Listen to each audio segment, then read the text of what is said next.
और ये कहाँ तक सच्चाई है कि हर साल होलिका को जलाकर मर्दांगनी दिखाना। मैं लोगों तक यही पूछना चाहती हूँ, आप ही लोग बताइए, क्या हर साल उन्हें जलाकर अपने आप को विजयी पाते हैं, समझते हैं कि हम मर्दांगनी दिखा रहे हैं, हमारे अंदर साहस है, होलिका को जला दिए तो। आज की डेट में हम पूछते हैं किसी के घर में कोई भी व्यक्ति से या महिला से गलत सही होता है तो क्या उसके साथ हर साल वही व्यवहार आप लोग करते हैं कि नहीं एक बार ये गलती की तो इसको बार बार किया जाए, जिसमें होलिका की कोई गलती नहीं बताया जाए। जब वो जाती है तो उनके साथ मतलब 7 से 8, 10, 15 लोग मिलकर उनको उसी समय बेरहमी से बलात्कार करते हैं।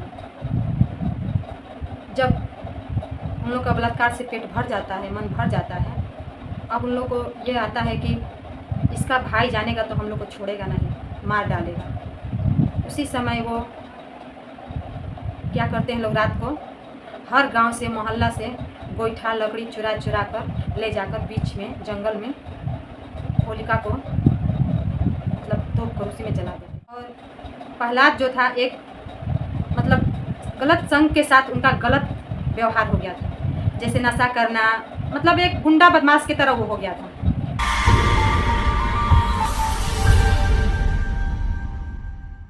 जय भीम, जय विज्ञान, जय संविधान।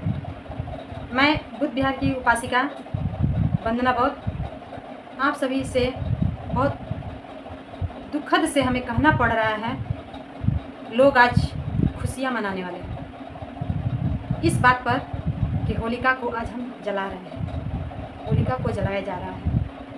ये कहाँ तक सच है, ये बहुत से हमारे एक एक व्यक्ति को नहीं पता है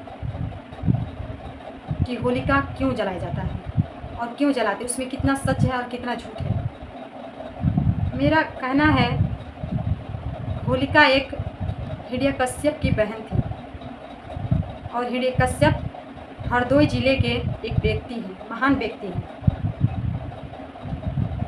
वो आज भी जिला मशहूर है।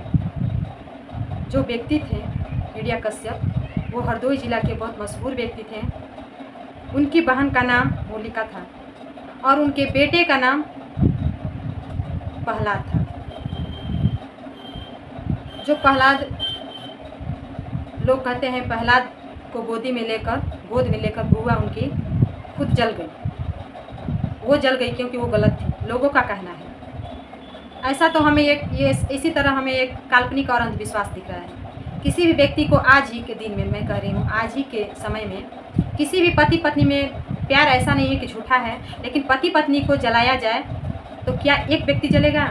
जलेगा दोनों। ये तो आग जब लगेगा तो उसमें सच्चाई और झूठाई नहीं दिखेगा, वो जलना ही है।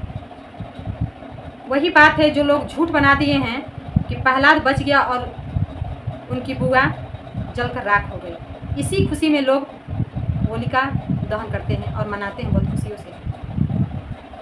अब मैं बता रही हूँ कि होलिका जो हिरण्यकश्यप की बहन थी वो बहुत एक शांत स्वभाव की लड़की थी और प्रहलाद जो था एक मतलब गलत संग के साथ उनका गलत व्यवहार हो गया था, जैसे नशा करना, मतलब एक गुंडा बदमाश की तरह वो हो गया था। अब होने के कारण उनके पिता को बहुत लज्जित होना पड़ता था समाजों के बीच कि तुम्हारा बेटा ये कैसा हो गया है।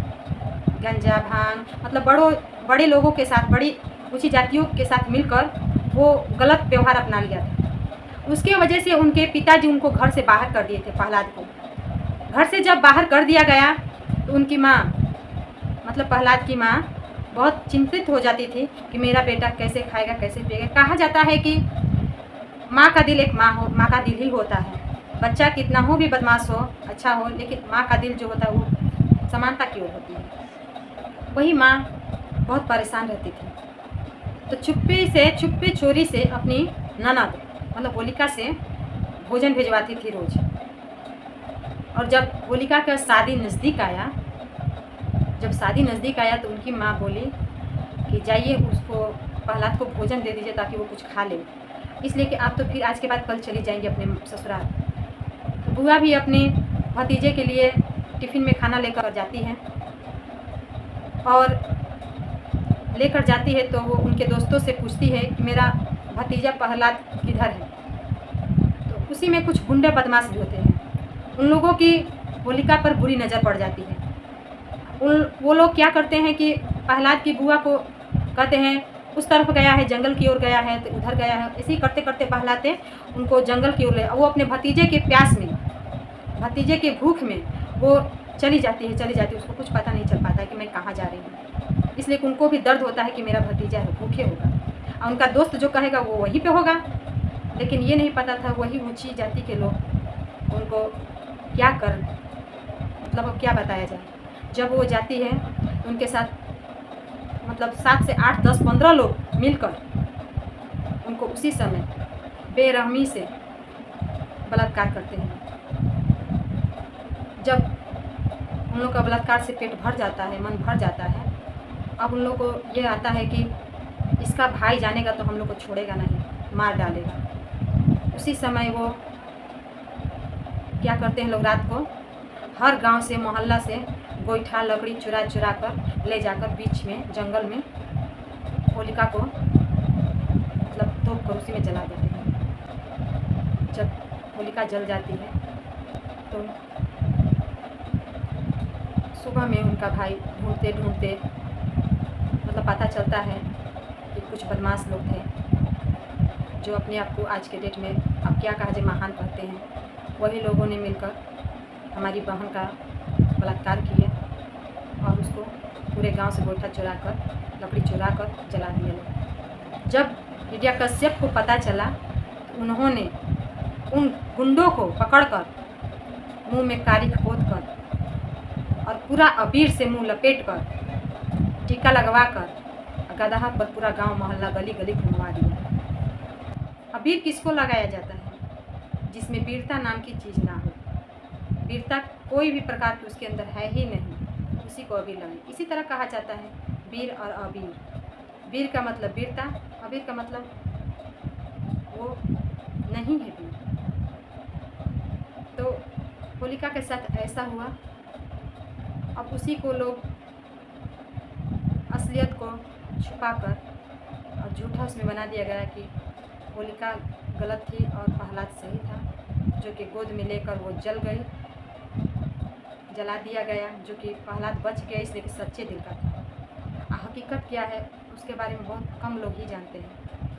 जहाँ तक मैं भी पहले थी तो नहीं जानती थी, मैं भी होलिका मनाती थी, लेकिन जब से जान गई उस दिन मैं बहुत दुख के साथ बहुत रोती हूँ बैठकर कि आज भी हमारे देश में महिलाओं के साथ आबरू को लूटा जाता है। जब जब होलिका जल रहा है समझिए तो एक महिला को क्या, हर घर की बहन बेटी को आबरू को लूटा जा रहा है। और ये कहाँ तक सच्चाई है कि हर साल होलिका को जलाकर मर्दांगी दिखाना। मैं लोगों तक यही पूछना चाहती हूँ, आप ही लोग बताइए, क्या हर साल उन्हें जलाकर अपने आप को विजयी पाते हैं, समझते हैं कि हम मर्दांगनी दिखा रहे हैं, हमारे अंदर साहस है, होलिका को जला दिए। तो आज की डेट में हम पूछते हैं किसी के घर में कोई भी व्यक्ति से या महिला से गलत सही होता है तो क्या उसके साथ हर साल वही व्यवहार आप लोग करते हैं कि नहीं एक बार ये गलती की तो इसको बार बार किया जाए, जिसमें होलिका की कोई गलती नहीं थी, कोई कसूर नहीं था। लोग उनको आज कहते हैं कि होलिका जलाओ, होलिका जलाओ, ये खुशी की बात है। मैं तो यही कहती हूँ भैया और बहन सभी परिवार को कहती हूँ कि होलिका जलाना बंद करिए। होलिका जलाने से अपने आप को आप क्यों नीचा दिखा रहे हैं? आप सभी से यही कहकर मैं धन्यवाद लेती हूँ।